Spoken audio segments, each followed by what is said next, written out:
If you're a farmer or just a backyard gardener, you may know the benefits of compost. Community involved in sustaining agriculture Executive Director Phil Korman goes on the job site with Broadfork Permaculture, but first makes a stop at Bear Path Farm in Whately for some compost.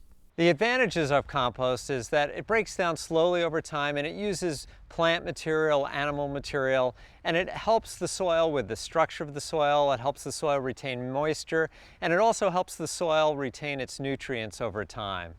It also has a lot of environmental benefits. This is Bear Path Farm. It was officially established by name about 18 years ago when I started my compost business. And we produce about 2,000 cubic yards of compost a year.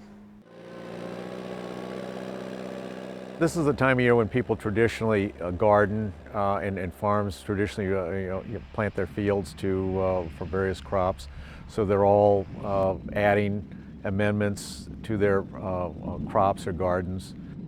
Well, when you're making compost, you want feedstocks, as they're called, that are high in nitrogen, mixed with feedstocks that are high in carbon. And the feedstocks that I'm using are dairy manure that I get from a dairy farm in Deerfield. That's my high nitrogen source. I also do a tiny bit of food waste. Other materials that I take in here are horse bedding, which is very high in carbon because of the sawdust and wood shavings that are utilized to bed the animals. There is also some manure in it, or nitrogen, but it's very high in carbon. And leaves are also a high carbon source.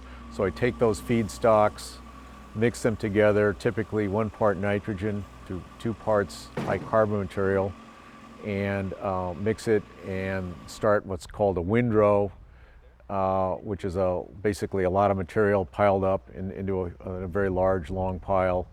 And then after that, we go into a turning cycle where we turn the material typically over the course of 9 months, maybe 7 or more times. And what the turning does is it mixes materials and aerates it. It's adding oxygen to enhance the activity of the aerobic bacteria and fungi that are breaking the material down. I think there's a lot more people interested in buying food and also producing.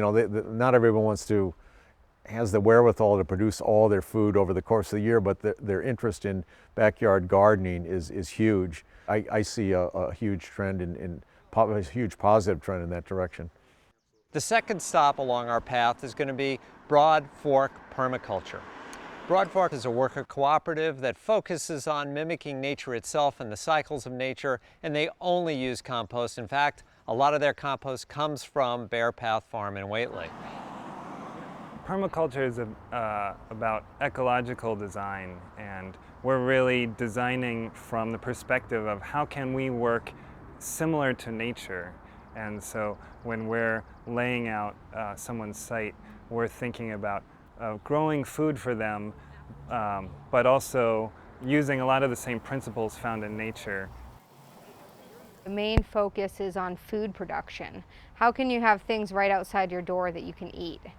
And sometimes you can grow things that you can't get at the grocery store because they don't ship, pack, and store well, but if you go out and pick them, you can eat them right there.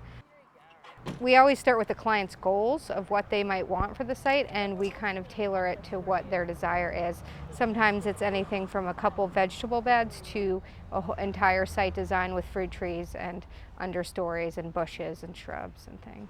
It feels in some ways like we're taking the buy local movement one step further, which is to say, buy your food locally and grow some of your food in your front yard or your backyard, because we want people to have as much hands-on contact with their food and where their food is coming from and the plants that are growing in their yard.